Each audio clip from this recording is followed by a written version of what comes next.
le voina thule la mangtia in pol hona du nei chun som le thei tura du sangna min chan thartir sel to kan pathian ming fukin amro se ka o fia themo a fiam le ka o a fia thakom mai le ole mo me ani zan kan facebook kan mel khiat pakhat a Facebook account ming da dan kha a tha ka ti kop maya tong trai ngol vei tina in da amala ma atin le tin lo chu khar khelawa mara chu tha ka ti ve ko maya ngol vei ro ro achana tha don mangai ka tia le thil hi kan sin dok la to chu thalo lam po kha ngol kan vei zel kha nia ta tadrik ka kan roi la ya atu soi pakhat zungol vei kan ti mai chu an in po a chuat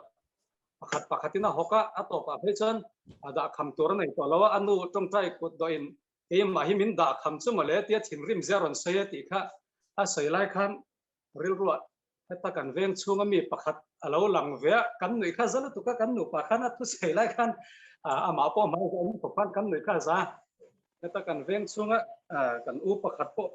kha tiang de kha ni ve za cái dương cho anh này to xí lo ni khát sự thì akor ma lam por puk mai hian zu dora avalu le enge ronda le don o nyangan tia zu zor tu tan chon khongai takin hei sil dang eng ma handa kham tur ka nei to xí lo wa hei hi min pom sak mai ro tia enge ti nak rai na han khor chu an nu pa in nei thalak nim len kha lo nia zu zor tu te tan po khan tang kai na kha nei ne viau mai the le po ni sela angol kan ve to hi chon thil hi avoi thak zela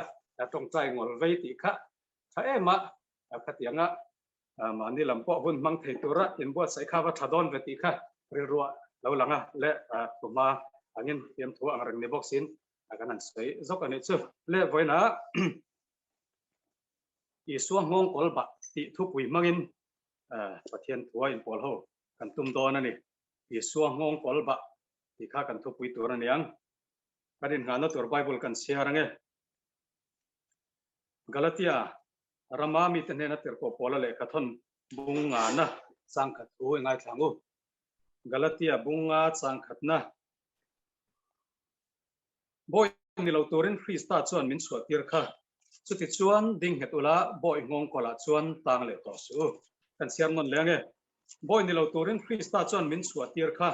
chuti chuan ding hetula boy ngong kola chuan tang le to su sansin thama thaya siak bung som le pakhat na sang som ni le paria tanga som thum zo thlengin ngai thaleng o mathaya bung som pakhat sang som ni le paria na tanga som thum na zo thlengin nang ni thokrim le phur zong zong te u kan ne na local ula ke man ka chawti rang cheu ka ngong kol ba ula ka ne na zir ro thun hoi rol le ril ro in ngai thok tak kani hi ti chuan in tharau tan chaw na in muang ka ngong kol chuan wa ma ka phur po zang ani atia kuthiang lim kan sirlal pan kan zata na tharin mal min som sa le ro se le i suang ngong kol ba ti kha kan thu pui tu ani dona galatia bunga sang khatakhan boy ni lo turin krista chon min suat tir kha chu ti chuan ding het ula boy ngong kola chon tang le to su atia ta kan venga papakhat tuna chona boral to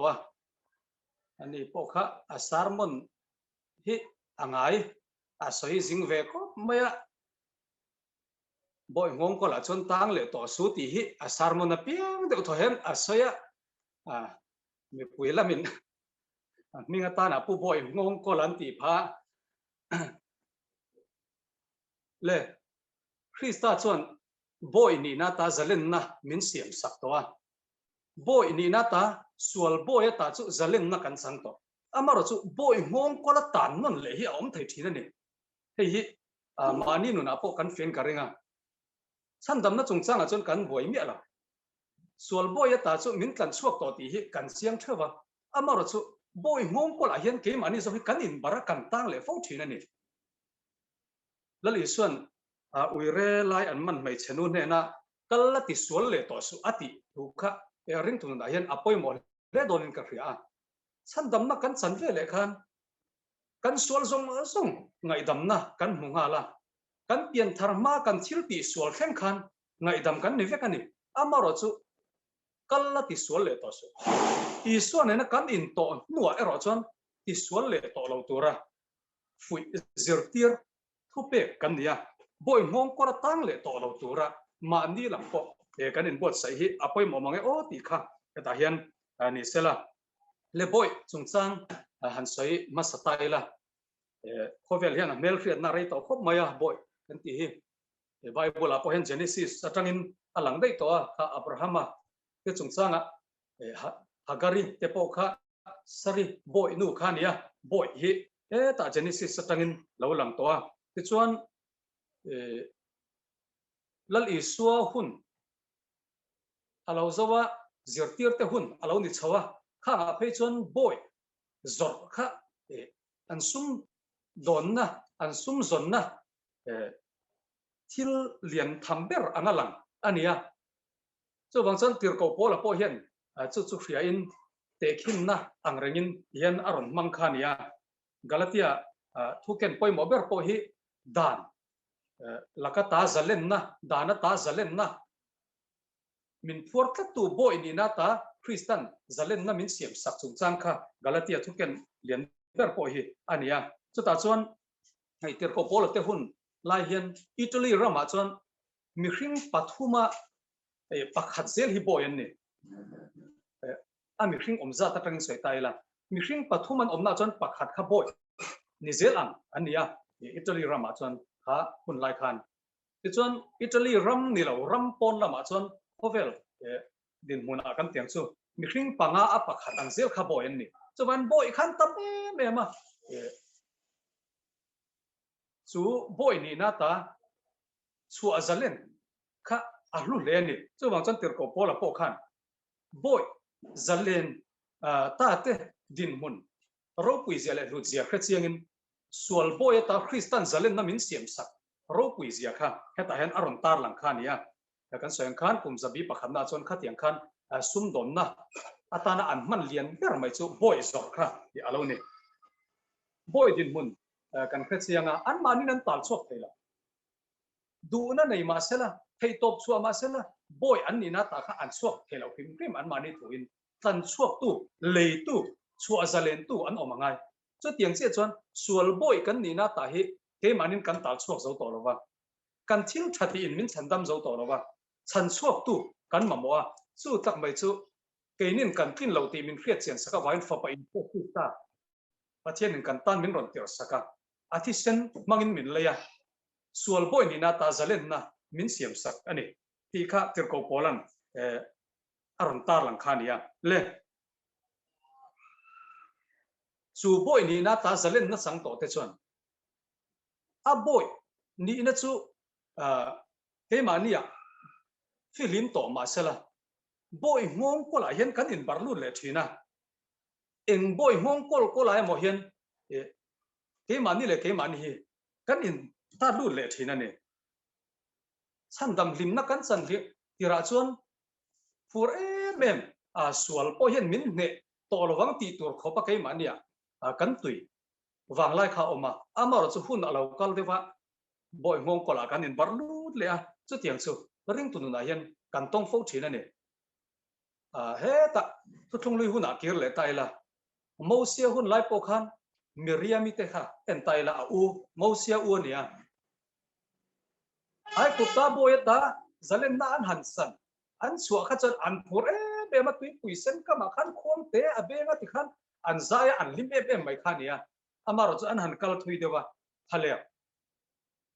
an han pal tang tak tak don chuan a u nau pa tak nial po kha a ti ka a soi sela mosia te kha chu tiang chuan eng ngong kol ai mo khan an tang le a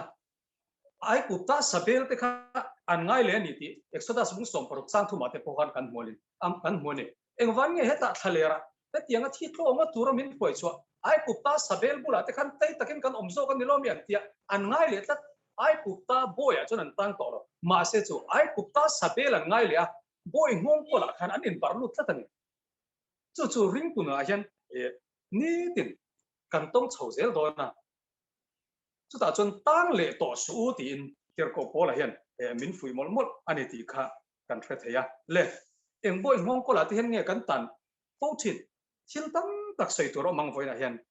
amar chu alian tham deuh soi tai la lung oi theilo na boy ngong ko la ti hian kan in barlu le thin mani din mona lung oi thei tlat lo mi ot tlat mai mo mi chu ni bi ka ngai na mani chan to ka lung oi thei reng lo chung boy ngong ko la ti chon kan in barlu le thin ane he kho vela hen ti pal thil thun tu ma kan lo piang lo pathian adu ang taka adin le asiam te kan ne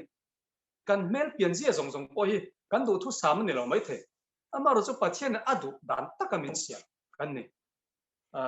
kan nung deuh khan mechet pakhat in Facebook a aron posa kan we ti za angrang khom maya ama pokha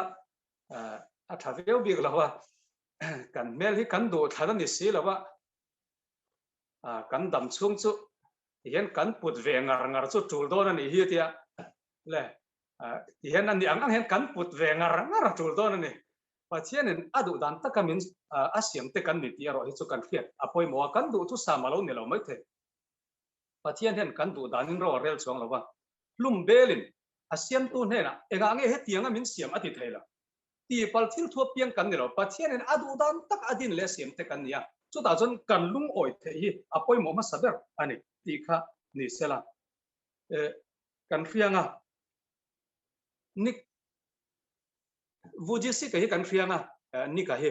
ka thu fil to ro pui tak ani khamo ku po nei lo ke po nei lo kha to na thu fil to ro pui ve tak mai pathian man em hi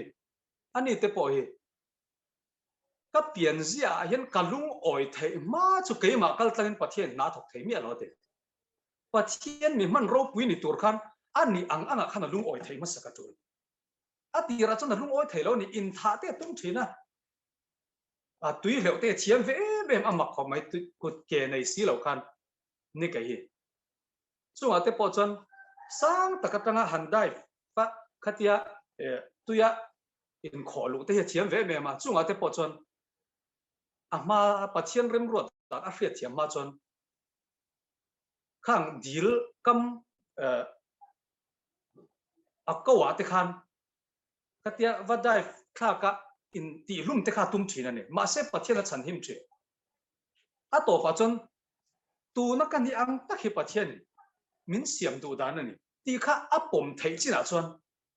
pathian na tho in pona te kha adong ta pathian mi man ro pui tak alo ni sauta kha nia le kan soi tum chu pathian na min siam kan din mun tok tur anga min hun na zona hian kan lung oi thei hi apoi masa apoi mo masa kan ni na anga kan lung oi thei ma chu pathian in kan nu na to thei tak tak lawani atiani Helen Keller te po kan fiang Helen Keller te po hi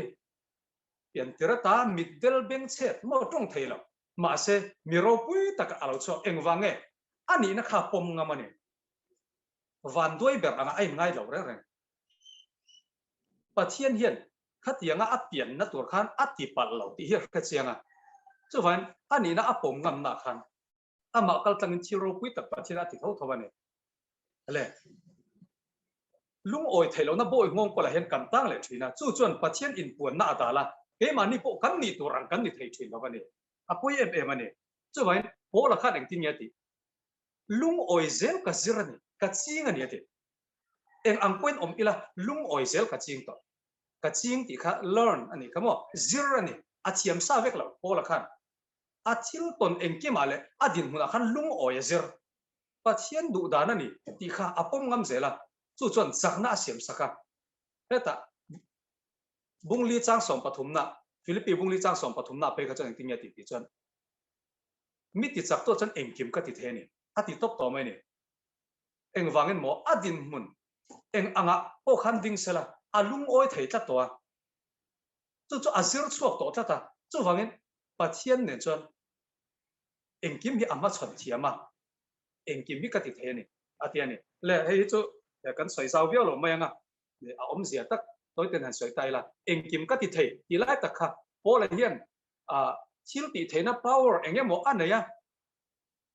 đâm lâu bộ cắt trong trai đâm dùng thầy thì anh em một thế lùng in tăng có hen cả đủ chọn cắt suộc mấy thầy tiếng chi làm khá soi tụi mình là vâng anh kim cái thì thầy biết tự chắc tuổi chọn thì lại tất dọc số anh ăn din muna bộ đinh là cả lung oi to cái này Christian nên cho cả mắt chọn thầy vậy anh kim cái thì thầy mà lung in chi mà bộ mi là lung oi takin cả mắt chọn thầy cái thì thầy này thì khá này cắt suộc thầy thì nó làm chín phèn vek làm này là viên mắt chọn thầy vek Christian nên chọn anh kim cái thì thầy này por tak quên kom thiam real tram quên kom thiam lung oi tak hen kom thei vek ani ti kha ti a soi tum ber ani ya le nge kan tarlan du ti chon lung oi thei lo na boi hong ko la hian kan lut le thina chu chon pathian in pon na da la kan ni turang min ni dia thei la chu vain he boi hong ko la ta te hi ani tin kan tal chu ava poi mo ve chen ka chu mi te na bôi hong có là cái cảnh ta nga mi din mun cắn té để khan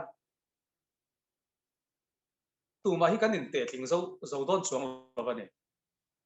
mi cắn té xuống tụ mà hi cắn té tiếng xuống là vậy do có té bộ khai này là thiền té lại ăn té tiếng big là ăn đi lại nó té tiếng big là thiền tên Israel vang ni heng thi tor ni simro in lam le ro antia ani la chon ka sual wanga tur ka nilaw sual wanga tur ni ila ke ai nin tur na sazo kang atia an sual na kha mu na sazo ve si ani la sual wanga tur an pu ve si mo mi kan te chon tu mai kan te thing lo ma se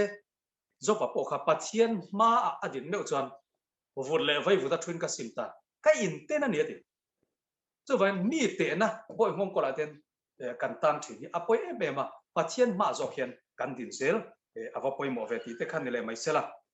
ti chuan then khat chu in thana da na boi mong ko la then kan lu thina apoi em ani in tha da na boi mong ko la lu te po hi niam tol na ni ber mai ring tu ni si bible sia po pe mu mal chuang la trong trai po pe mu mal chuang la in khom tak yel po a ho pathian po tak yel po pe chuang lo kan ni chuan cho tiền khó phải thà ta kan ni chon kan ring tu nun chu apui ting don lo kim prima rin na ko hian piang thar mai la kan chang lian don lo tia chiang an cho wangin heng in thà da na chi phang te po hi kan nol ngam apoi mo a thil ra na chu chin dok lak om zel in khom po hi ni na taka chon voi ni thum vel in khom hun pa ngai kan kal thin ang kha han pe ila a voi khatna hi chon nuam kan ti che lo wa anh tin một ông đeo cái bao hiện cái điện thoại chỉ na, ama rồi chú hàn cái lâu chẳng là ngay à cái lâu này lại mấy chung cái thêm chân, Bible chia bao hi, ní tin chia chẳng hiện hàn chia lâu sẽ là, real luôn ông chia là hoàng hiện ông, ama rồi chú ní thum level chia là hàn ông sẽ là, ngay anh này lại mấy à, yang diễn khám trong trai po, anh ấy, rin nó cũng cắn sạc thấy nó tụt công, cắn ban phạc về mấy cắn tì tụt ông ăn gì, cái bao hi, thì bây lâu à, in thà đã nó bội hông có là cắn lục phát chân. Kan ring tu nun chu anyam te tel don ani ti hi ti a chiang em ani le then khat chu du am na boi hong ko la te kan lut le boka du am nei min na ya fc bunga changa phei chon du am na chu milen biang na ni te ti hiala he boi hong ko la mi tam tak kan tang ani thanem nga ya tha du am ero chu sual ani chu wangin du am na boi hong ko la te kan lut le thina ava poi en santua thu soi pakhat kan noi ti za em mai oma mi pakhat bazara kala tin lei du kha andona zan nge ya za an lo tia cheng za a somnga in phalem a somnga chuan lamai ta che an han ti ta a chuan kan nep na hi la tlem deu ne atia a cheng som ni lo chon ka la lawang a tileta azor tu kha chinari be ma somnga in min dila ka pe che nge som ni choi tile atia a adil ngata a phal chuang lo a to pa chon than kal kiang deuila lamai ro ati ta kinatia mun danga an kal kwal ria a to let ta chuang si lawa maro chu ama mo tak le du tak kha ni sia avakal le som ni bok chon avan nep le thina aning lu tu khan chinari mania zuar tu kha thonin la ro atia chin rim ti tau khan tianga in ti te chu somnga pon min di la ka pe che som ni itilia ka phal lo ka ti pon hei chen ni min de pa thonin la lo ro atia chin rim lu tu khan ati tau ni chu nu chuan thon ni ro chuan pan ni la ke phale mala ti le e tia le adu am hian chin to ka nei lawani thon ni ro kha chuan pan ni kha du le ta se la le du am na boy hong ko la te hen kan tang le thina pian thar le thar lo po ni chuang la piang thar thata ko hi atan thei via bani e boy hong ko la hian alu le thei via bani e thon thu ang dewa an sai nui ti zai mem mai pakhat chu petera te po hi ti phet phut khani mel vea chan tha chan te kha adua I suwa du sak bik ni te kha achak thin khania an sai thin chu tum khat phei chu la li suan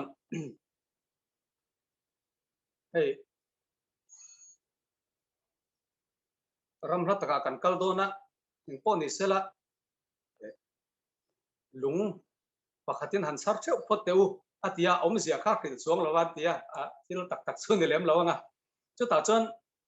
lung chen te khan an sar thewa petera khan enge mo tak chu thleng don ani ti rin na kha ne ya amaro chu engtin ye ti don ti kha agre si lawa